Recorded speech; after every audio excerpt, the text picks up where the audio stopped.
ഒരു check case ഫയലാക്കുവാൻ തയ്യാറായി നിൽക്കുന്ന ഒരു വ്യക്തിയാണോ നിങ്ങൾ? അങ്ങനെയാണെങ്കിൽ നിങ്ങൾ ഫയലാക്കുവാൻ പോകുന്ന ആ അന്യായമെടുത്ത് ഞാൻ ഈ പറയുന്ന 3-4 കാര്യങ്ങൾ അതിലുണ്ടോ എന്നുള്ളത് പരിശോധിച്ച് നോക്കുക.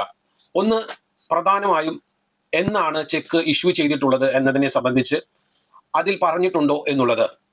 2, എവിടെ വെച്ചാണ് ആ ചെക്ക് ഇഷ്യൂ ചെയ്തത് എന്നതിനെ പറ്റി പറഞ്ഞിട്ടുണ്ടോ എന്നുള്ളത്. 3, ഏത് സമയത്താണ് അത് ഇഷ്യൂ ചെയ്തിട്ടുള്ളത് എന്നതിനെ സംബന്ധിച്ചും പറഞ്ഞിട്ടുണ്ടോ എന്നുള്ളത്. ഈ 3 കാര്യങ്ങൾ പ്രധാനമായും അന്യായം ഫയലാക്കുന്നതിന് മുൻപ് തന്നെ അറിഞ്ഞിരിക്കുക. ഇത് കൂടാതെ നിങ്ങൾ നിർബന്ധമായും നിങ്ങളുടെ അന്യായത്തിൽ ഉൾക്കൊള്ളിച്ചിരിക്കേണ്ട പ്രധാനപ്പെട്ട ചില ഭാഗങ്ങൾ നിങ്ങൾ അതിൽ പറയാൻ വിട്ടുപോയിട്ടുണ്ടെങ്കിൽ അത് ഒരു വലിയ ഒമിഷനായി അല്ലെങ്കിൽ നിയമപ്രകാരം പ്രതിക്ക് അനുകൂലമായി വരാൻ സാധ്യതയുള്ള ഒരു സാഹചര്യമായിരിക്കും. അതുകൊണ്ട് അത്തരത്തിലുള്ള എന്തെങ്കിലും വിട്ടുപോകലുകൾ നിങ്ങളുടെ ഭാഗത്തു നിന്നും ഉണ്ടായിട്ടുണ്ടോ എന്നുള്ളത് പരിശോധിക്കുക.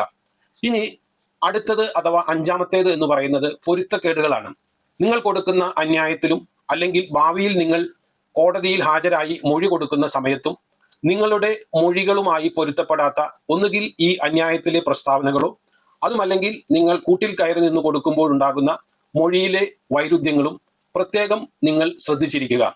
ഇങ്ങനെ ഈ 5 കാര്യങ്ങൾ ശ്രദ്ധിക്കാതെ നിങ്ങൾ ഒരു ചെക്ക് കേസ് ഫയലാക്കിയാൽ അത് എപ്പോഴും ഒരു സംശയാസ്പദമായ സാഹചര്യത്തിൽ ആയിരിക്കും കോടതി കണക്കാക്കുക.